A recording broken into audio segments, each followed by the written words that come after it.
Le projet Agropole, en fait, est un projet très complexe. Quand on parle du projet, ce que les gens voient en premier, ce sont les infrastructures agro-industrielles, les plateformes agro-industrielles dont j'ai parlé.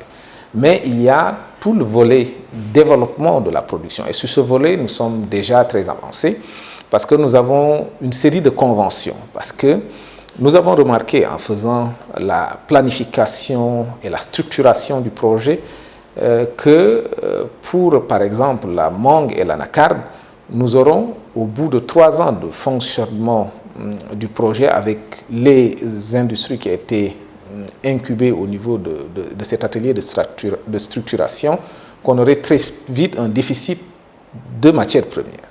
Donc, on s'est dit qu'il fallait qu'on augmente de manière sensible la production des filières prioritaires de 40%, que ce soit la mangue, l'anacarde et le maïs.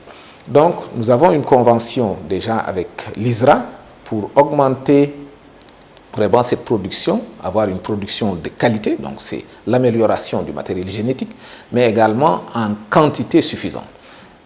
Donc, à ce niveau-là, nous avons déjà, dans le cadre de cette convention, produit déjà 10 000 plants de manguier, 8 500 plants d'anacarde, et puis 20 000 porte-greffes de manguier. Ça, c'est sur l'aspect amélioration de la qualité végétale.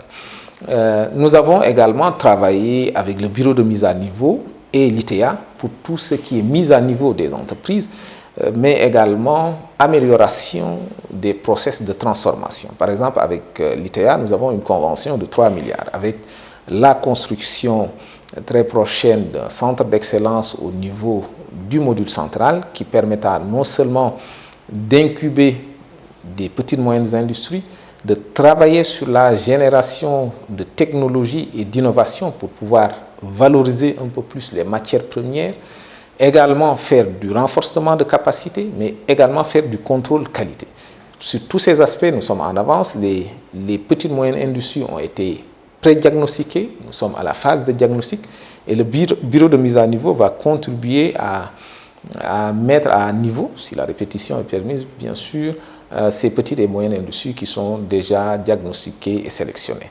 Il y a également tout le travail de structuration des organisations paysannes sur lesquelles nous sommes en train de travailler. Nous avons identifié les OP parce que la contractualisation est un aspect essentiel qu'on ne peut pas ignorer dans le cadre de la mise en œuvre des agropoles. Faire en sorte d'avoir des matières premières de qualité, comme je l'ai dit tantôt, en quantité suffisante, mais également assurer le processus de contractualisation entre les futures unités industrielles et les organisations de producteurs.